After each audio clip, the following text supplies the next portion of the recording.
Hey everybody, Unstable Gamer here, and welcome back to the channel. In this video, we're going to be taking a look at LEGO Legacy Heroes Unboxed, the beginner's guide. It is globally launched today, so this is in the hands of so many people. So I'm hoping to help with some of the questions that I have seen out there. But first, before we dive into this, if you're just now finding this channel and you want to stay up to date with this and other games, consider hitting that subscribe button so you don't miss out.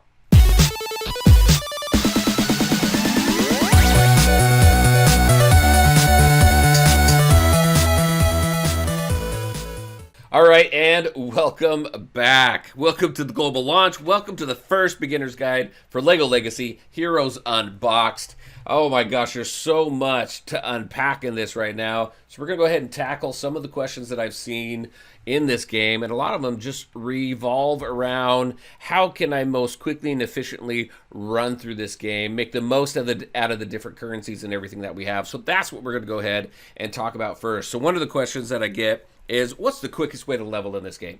Quickest way to level in this game, a couple things. Number one is the quests. You click on the quests here, and I've already run through these, but do your dailies. Do these daily quests every single day. You're going to get 70 gems. You're going to get a bunch of experience, and then you're going to work towards unlocking this guy. He's a pirate guy. He's the guy that you need for the gold event, which is very important because gold you burn through in this game so fast. So definitely do your daily quests. Take a look at your achievements here. Make sure that you're completing these achievements as you move through the game as well, as much as you can. It does go a little bit slower, but you are working to unlock this guy, Magisto. And he is a fantastic minifigure in the game, and I have him in my end game arena team. I also have him in the later parts of the Monolith campaign, which we'll go over here in just a little bit. Great minifigure right there. All right, you want to do that, and then obviously you want to go ahead and make sure you grab all your daily logins. In this game specifically, you don't get it out automatically. It doesn't pop up. You have to actually go into daily login and click this collect rewards. So make sure that you do that.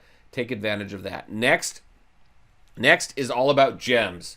So what you want to do as you're working through your different campaigns, you're going to be working through Glyph Hunt, Pip Town, and Monolith Waste. It uses energy. So many games of this type is very similar when it comes to gems and the best use of gems. Best use of gems is refreshing your energy. You're going to be able to refresh your energy twice for 50 gems. At that point, it's going to go up to 100, and I would suggest you stop. Unless you have a ton of gems and you're not really too worried about it, but I would stop refreshing once it starts charging 100. Now, Monolith Waste right there, the purple energy, that starts off at refreshing at 100. I typically don't refresh that unless I'm just about where I need to be on whatever material I'm farming, whether it's a set piece or whether it's a piece I need to upgrade my set piece, or whether it's ability material that I'm farming. I usually will not refresh Monolith Waste unless I'm really close to something like that. All right, so that's gems and that's energy, different currencies in this game. Let's go ahead to the store. We'll take a look at the currencies in the store. If you take a look at here, we have Master. When you 7-star one of your minifigures and then you continue to collect tiles for that character, you're going to get these Master Tiles. Master Tiles right here is what you use for these. Now in here, what I would use Master Tiles for is Will the Witch. You want to unlock her first. Next is Arena. So as you're working through Arena, you're going to build up your Arena currency, which is Arena coins. In here specifically, I would go for Lloyd and Firefighter Ash. Both of them are fantastic minifigures. I have them unlocked right now, so I'm working on King Brutus for right now. I do have the nodes unlocked for Firefighter Ash and Lloyd, so I can farm those from the campaign. All right, next, Guild. In here, honestly, things in here are so expensive, I'm not using Guild currency on anything right now. So for me, I'm holding on to it. I would suggest hold on to it for right now. See what happens with it a little bit later on. Mashup, this is the currency you get from Monolith Wastes. In here specifically, I farmed Zane until I had Zane unlocked. Now I have Zane to where I can farm his node, so I'm good there. But I'm still continuing to get him built up. He's a really awesome Ninjago character. So I use him in the in my mid-game arena team. Now, really quick, just to take a quick second, I do have other videos on this channel for this game. even with the updates up to global launch and everything, those videos are still very much relevant. Specifically, the arena videos. I do have 3 arena videos, one for the early game, mid game, and late game. Definitely take a look at those. And Zane is one of those of the minifigures that I use for my mid game team, and he's worked out very, very well. General storage or typical stuff in here. Honestly, I don't even buy anything out of here. I think everything in here is pretty pricey. The only thing I use this for is one of your dailies has to do with purchasing at least 3 items from the store. It could be from any one of these stores in here. So I usually use the 700 coins to buy some of those things in order just to hit that quest, to finish that out. The event store, this is something new. We do have the launch event going on. Right now, what I'm going to be focusing on is building up my chicken suit guy and Princess Argenta. Everything else is kind of for me. So those are the 2 areas that I'm going to focus on right now. Even the ability elixirs here and the coin, I don't know, that seems kind of expensive for those, and you could farm those pretty easily. Gems, this is your normal shop. Bags and supplies. Now in here you've got your bags. You want to claim your goodie bags, your daily bags, and this bag here that refreshes every few hours. You want to grab those as well. These other ones here, the King's Court bag, premium bag, these things I really don't find much value in them. If I go to the builder's bag, you're getting what, 10 to 200 of the hero tiles, of builder tiles. But I bet you if you do this, you're probably going to average around 20 to 25 tiles. It's really not worth the 525 gems. So those really I would pass. Now, if you're in a bind and you have some gems to spare, I think one of the best offers in here is this tub full of coins. You get almost 500,000 coins for 360 gems. That's a pretty good deal. Every now and then I'll also buy this tub full of scrolls if I'm really, really short. Then as far as these bundles go, typically in a game like this, when it first launches, they have some really good deals. Just kind of to quickly run through this, the deals that I think are worth it is this 99-cent one. You get 1,250 gems and 400,000 coins. That's absolutely fantastic. That's typically just for the 1,250 gems. It's roughly around $10, and you get that plus the 400,000 for $1. Definitely worth it. That's something that I'll be picking up. And then the other one in here, I don't think anything really here is worth it. Firefighter Ash and Locust they're really good. And if you have the money and if you don't mind spending money on these types of games, then $8 isn't too bad. But I won't be picking that up. The other one that I will be picking up, though, is Pirate Cook Bart. He's actually pretty good. He's got a nice single character heal. And for $3, I think you get 30 of him. It's pretty decent. You get 50,000 coins and 5,000, but $2 for 30 tiles. That's definitely worth it as well. So those 2 are probably the ones that I'm going to pick up.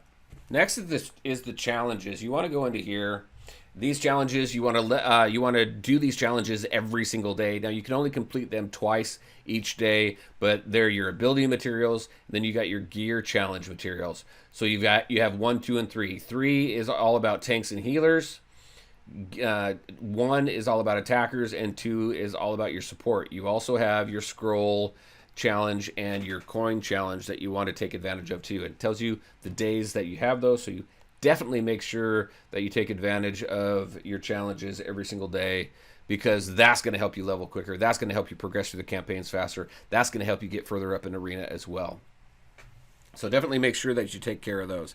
Speaking of arena, so you go ahead and take a look at Arena. Arena, you have 5 battles every single day. Make sure that you do those 5 battles every day. Once you get a little bit later in the game, I would also use gems to refresh Arena. So you can do 10 battles a day, just so you can build up towards Arena. As you get higher in Arena, you're going to build up your rewards. So you're going to get more Arena coins and you're going to get more gems, which is going to help you with, again, building up your your minifigures, building up your account, building up so that you can run through the campaigns and everything a little bit quicker and higher up in the arena.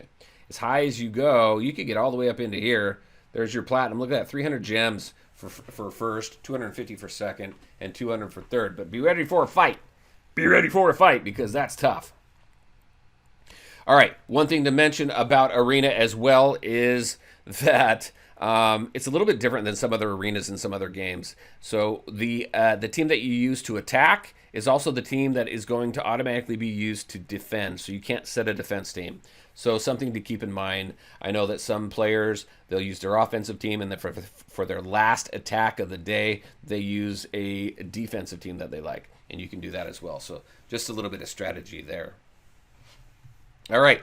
Also, awesomeness. Awesomeness is the power level of your team. Something to keep in mind. One thing to remember in Arena, well, not just necessarily remember, but one thing to keep in mind in Arena is that player level is more important than most everything else in here right now. So your awesomeness, you could be 20,000 under as far as awesomeness goes, but if your player level is higher than the opponent that you're going for, more often than not, you're going to win that battle. Now, I'm not going to say it's going to happen 100% of the time, and it's going to depend on the good mix of minifigures that you have for Arena.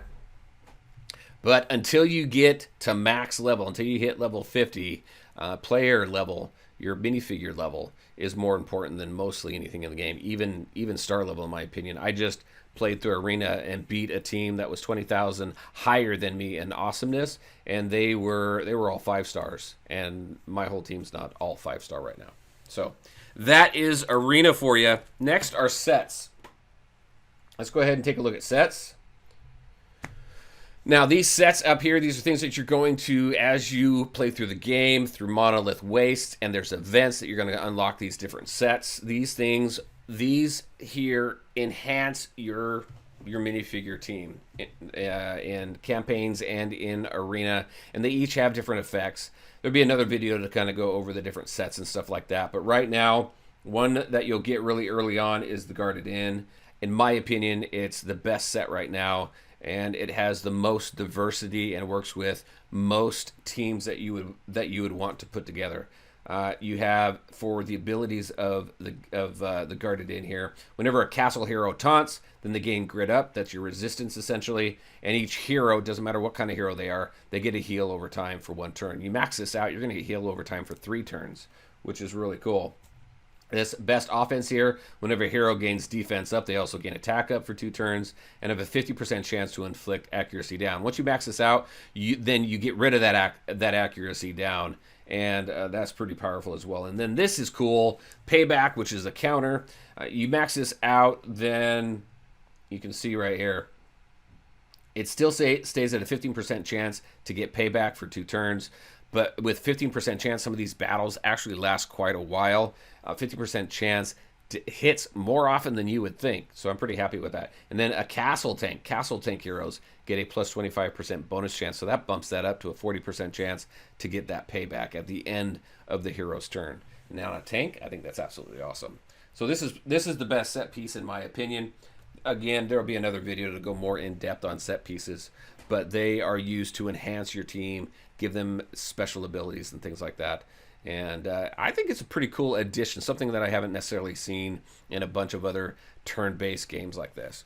All right, so let's go back to the questions. Quickest way to level. We went ahead and discussed that. One thing I didn't discuss about gems is gems you can also use to refresh nodes. I would refresh nodes specific to what it is you're looking for at the moment. Is it a specific minifigure tile? Is it a specific gear that you need in order to gear up your minifigures?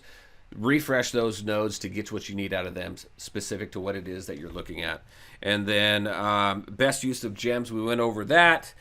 Best arena team. So best arena team is really the first arena team that I really put together. I thought was really cool. I do have a video on it. If you want to take a look at it, I'll go ahead and link it up right over there. But essentially, it's Hiker, it's Crook Chuck, it's Cactus Girl. Let's go ahead and just take a look at them really quick right here. So you got Hiker right there. Let's see, Princess Verda. She also is really good for that. Crook Chuck right there, Cactus Girl, and then the other one is Chicken Suit Guy. Those are the 5 that I would focus on for the early arena. Again, I do have the mid and late game arena teams as well, so definitely check those out if you're interested. But that's the team that I would focus on right now, and I used for quite a while in arena until I hit the mid game and started putting like Zane in there and stuff like that. All right, events. We have a ton of different events that come up. Right now we have book learning. So this one here specifically, this one is for scrolls. We go in here.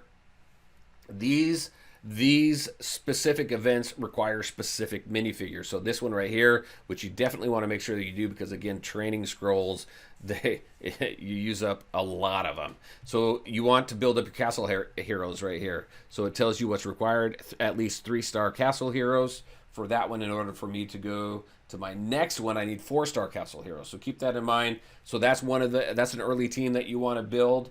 And then another one is the coin event, and that one requires pirates. So that's another team that you want to build. So those would be the first 2 teams that I would start putting together when you think about themed teams. So your castle team and your pirate team. So let's go ahead and take a look at what those teams might look like. I can go to my filter here, and I'm going to take a look at my pirate team first. Where we go? There we go. Pirate.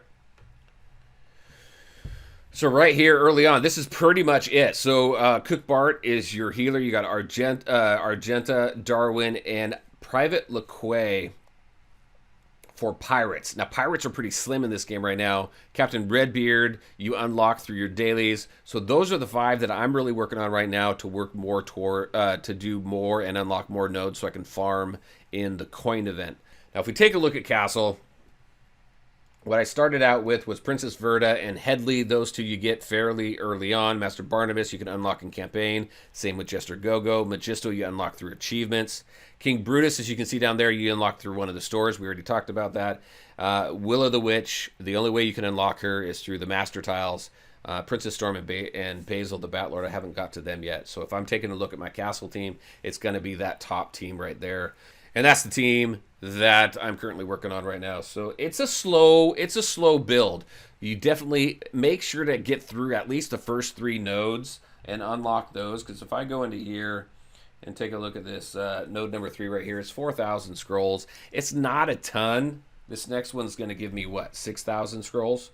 It's not a ton, but again, it's a slow build on these ones because you're focusing on so many things. So boil it down on teams to focus on, theme teams and arena teams. Number 1, start working on your arena team as early as possible, and then focus on your castle and your pirate teams. Those are the 3 teams I'd really start working on first. All right, and that's it. There's your beginner's guide. There's a lot more that we can go into, so definitely look for other videos coming out on this game because there's so much to go over. So there you go, everybody. That's what I had for you today, a beginner's guide for LEGO Legacy Heroes Unboxed. I'm curious what kind of tips and tricks you might have. Definitely leave them in the comment section below. And as always, I want to thank you all for taking the time to watch the video. If you liked it, make sure to hit that like button and share your thoughts and questions in the comment section below. Take care, everybody, and we'll talk to you next time.